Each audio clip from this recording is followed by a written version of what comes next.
Cheers. Welcome. We are 2 p.m. Eastern. Cheers. Happy Friday for those watching us online. We are April the 3rd, 2020, and you are here for the Self-Leadership Reading Club. What is that? What's the difference between a reading club and a book club? You don't have to buy the book. I bought it for you. Isn't that great? The idea is that we read together and then we spend 5 to 10 minutes discussing it through the chat box.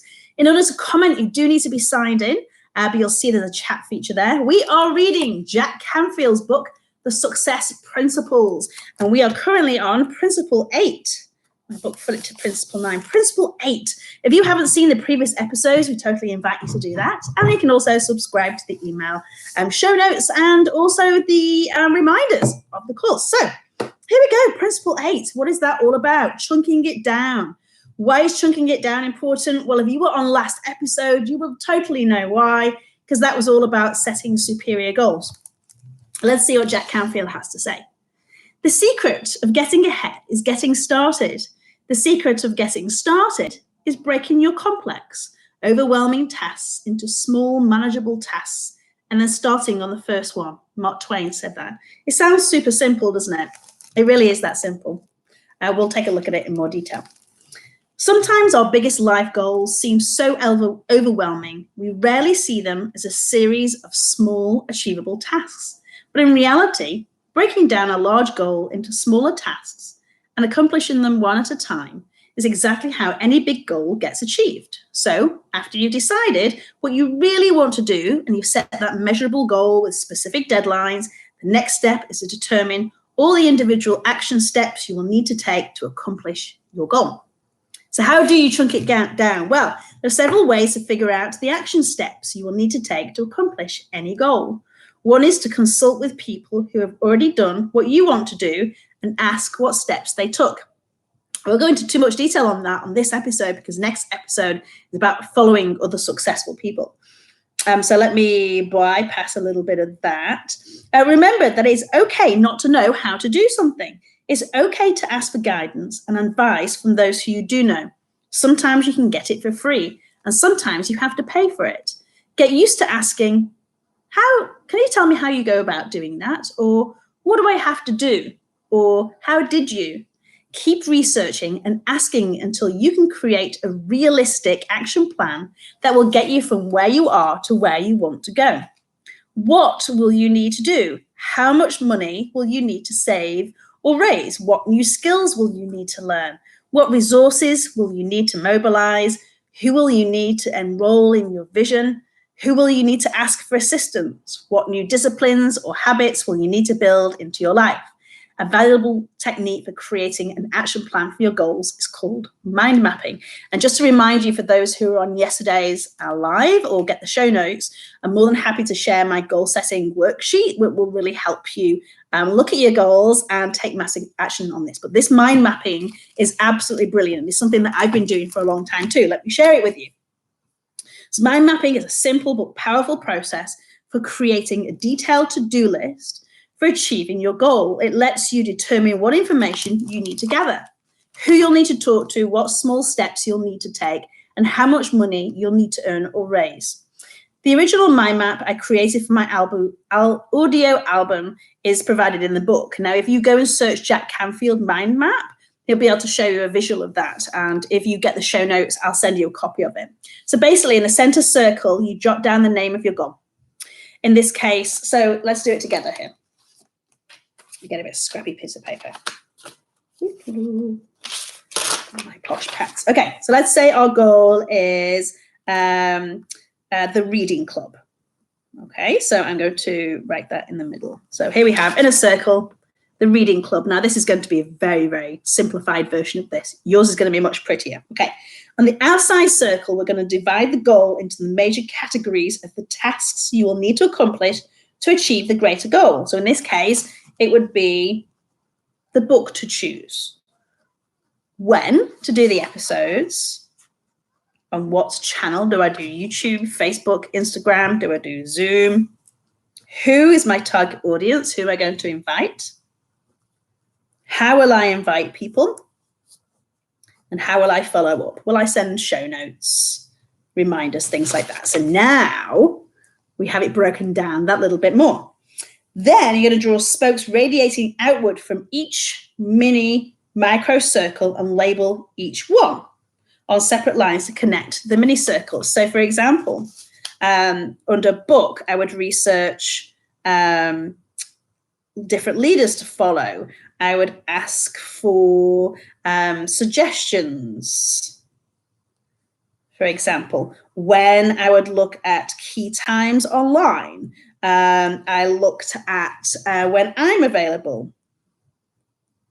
Okay, so you see now these smaller circles are growing with things underneath. And do you see as this takes form, you've got one big goal. I hope you can see this. It's backwards on my screen. One big goal here that you've now dissected into smaller goals. And obviously, I'm not going to spend our time doing this whole thing. And then you've spread them out into even smaller goals. So you can just tackle each one. And as you go around, you can actually prioritize. I color code things because I like my colors. You can prioritize what's to do first. What's the one that I don't like doing the most? I do that first and get it out of the way. But you can create something really quite beautiful. Let me go on here. Oh, here's another example here of a mind map. Let me show you here. Can you see this? Do you see how it's a bit prettier than what mine was? Not only that, you can use, some people go ahead and they use emoticons.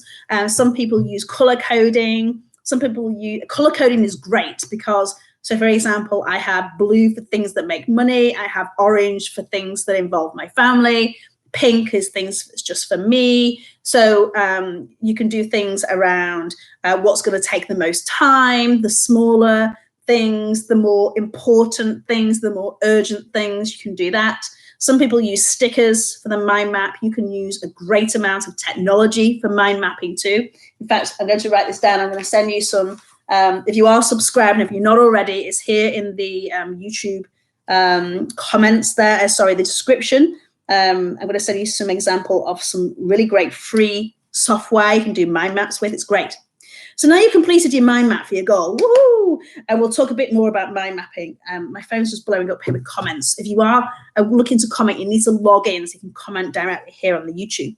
But you completed it. You need to convert all those to-do items into daily action items by putting it into your schedule. So then you would take, okay, so I'm going to do this one and this one on Monday. Take that out, put it into your diary. So you're not constantly looking at your big to-do list. You're looking at things in priority order and the order in which you've put it. Great, right? Has anyone used a mind map before? Put it in the comments. I'd love to know if this is something you've already utilized,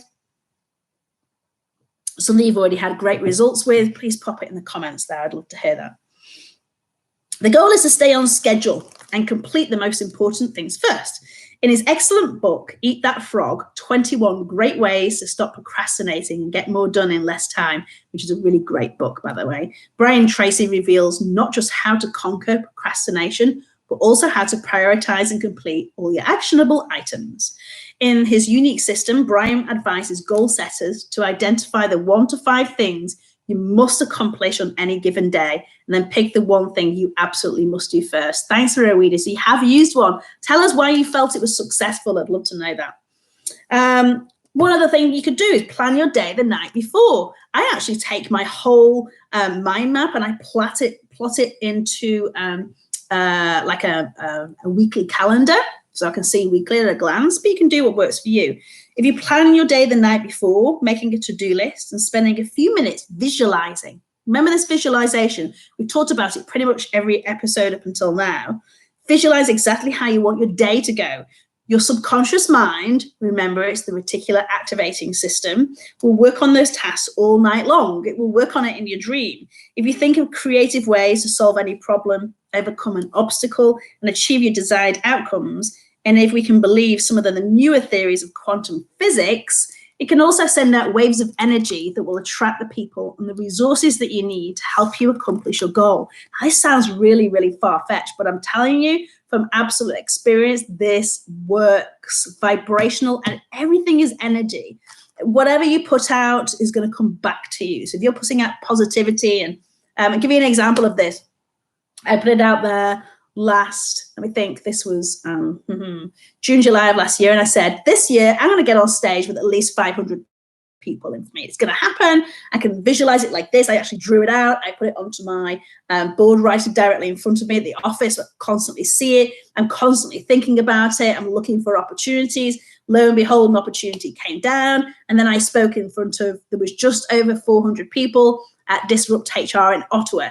And I was in front of all my peers in the center of Canada. It was very, very cool. But what you've got to do is you've got to put it out there into the universe. Tell people their reticular activating system. They're going to look for opportunities for you and they're going to share them with you. If you don't share your goals, then it's just a top secret, right? If you don't take any action, it's still just a secret, a very nice, beautiful secret that's really not doing anything with it, right? Use the Achievers Focusing System, Jack says, a valuable tool that will really keep you focused on achieving all your goals in the 7 areas we explain in your vision, is the Achievers Focusing System, which was developed by Les Hewitt of the Achievers Coaching Program. It's a form you can use to plan and hold yourself accountable for 13 weeks of goals and action steps. You can download a copy of the form and instructions how to use it for free at www.thesuccessprinciples.com. I'm going to make a note to send you that, send the form. Yeah, pretty awesome. So, chunking it down. Let's discuss this. Chunking it down, maybe you've heard about it already. I spoke just the other day on episode 4, I think it was.